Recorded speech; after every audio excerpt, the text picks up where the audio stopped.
Right, hello, and thank you very much for taking time out of your day to click on this video and on what was a quiet night in the NHL in terms of how many games were played. The Toronto Maple Leafs came away with a victory against the Montreal Canadiens um, on a strange night. Not so much in terms of what happened on the ice, but um, the Leafs somehow clawed their way back from being down in a game where they probably didn't deserve to do so. So, the game started really on the Montreal Canadiens rather started on the front foot with a goal from Josh Anderson right away, 1 minute 16 into the game. It was a very weak goal to give up as a Maple Leaf. Freddie got beat 5-hole, and it looked like it was going to be one of those nights. Montreal has been a very good team in the NHL. It has to be said. Obviously, it's different circumstances this year. Same story for the Maple Leafs. They've been very good. Would they have been as good if they had to face other teams such as Tampa Bay, such as Washington or the Bruins? Probably not. But you can only beat what's in front of you. You can only play the games that you are supposed to play. And the Leafs have they've won this one, but it certainly wasn't the way that you would expect. The Leafs didn't dominate. Montreal, stats-wise, dominated, but the eye test tells that the game was rather um, even, if I say so. That might be just me talking out of bias as a Leafs fan, since the Leafs have won, but there weren't that many clear-cut chances for either team. Matthews missed a good chance here and there. Tavares missed a good chance here and there, as did Nylander. But the same story goes for Brendan Gallagher, same for Tyler Toffoli.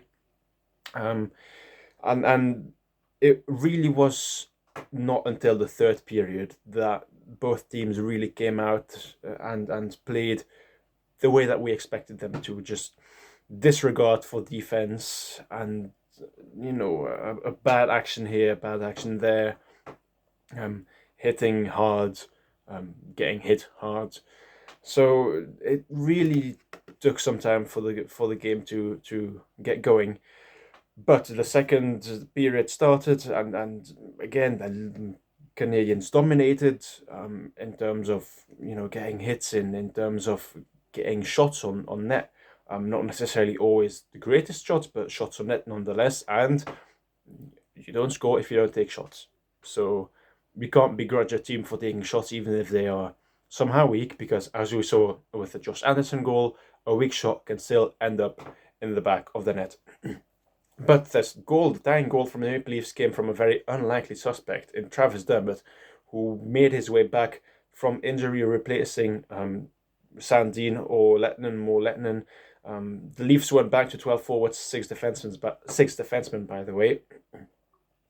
And it really was a good goal. It obviously, as a goalie, Carey Price probably studies tape of Austin Matthews, Mitch Marner, Tavares, Nylander, Hyman, name them all.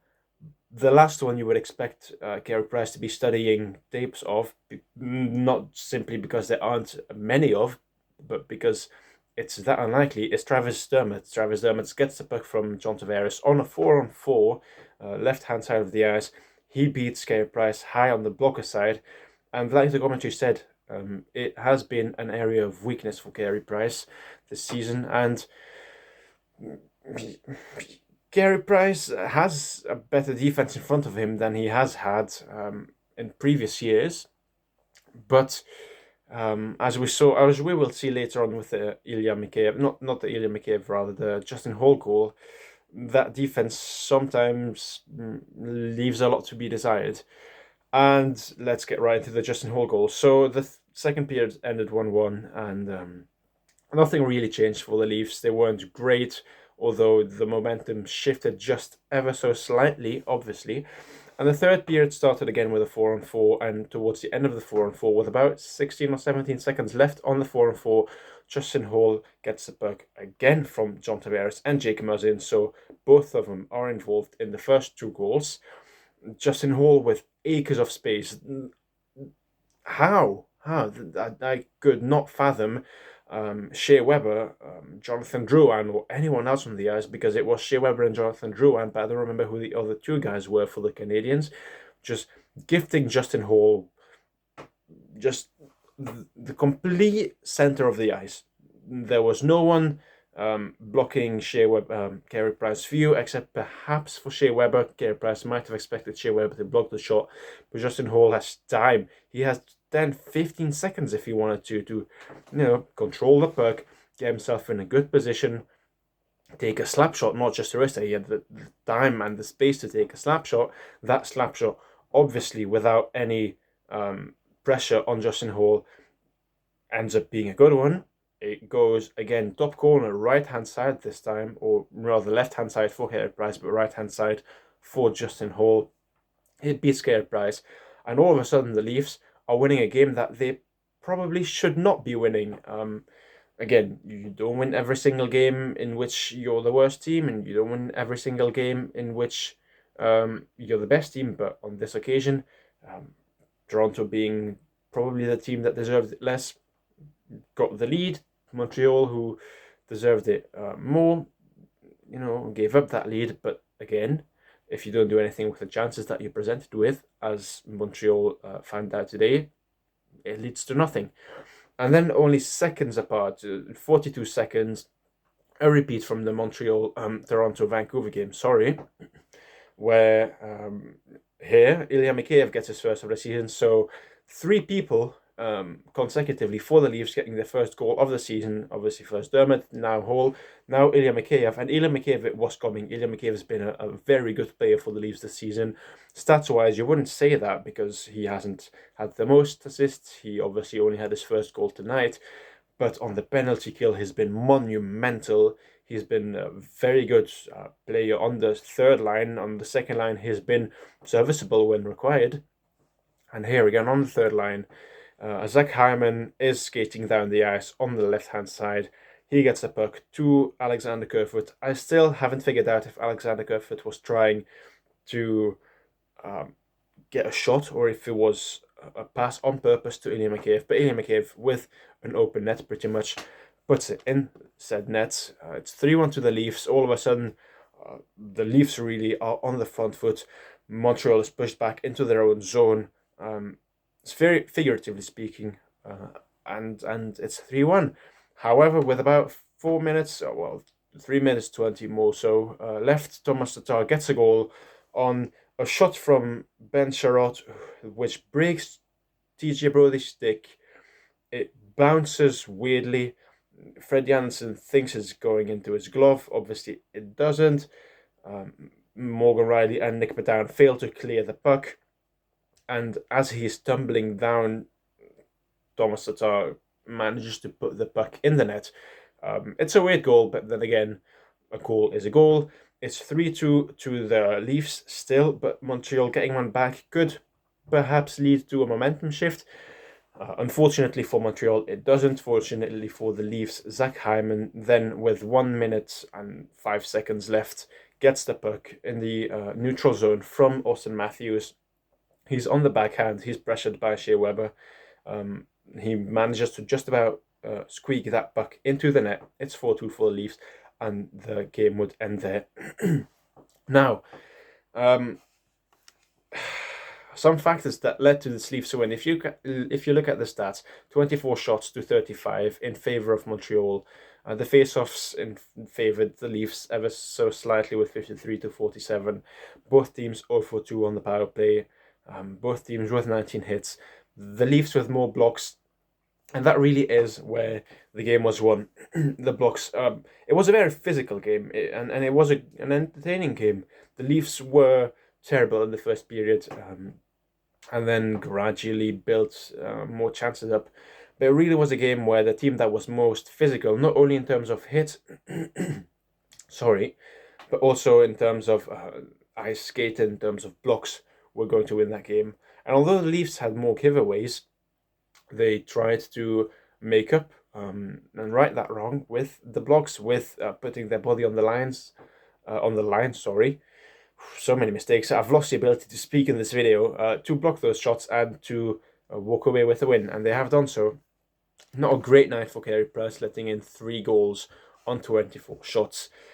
He hasn't had a great season. 896 save percentage this season, and in this game specifically 870. It's not the Carey Price that we know. Is he perhaps on the decline?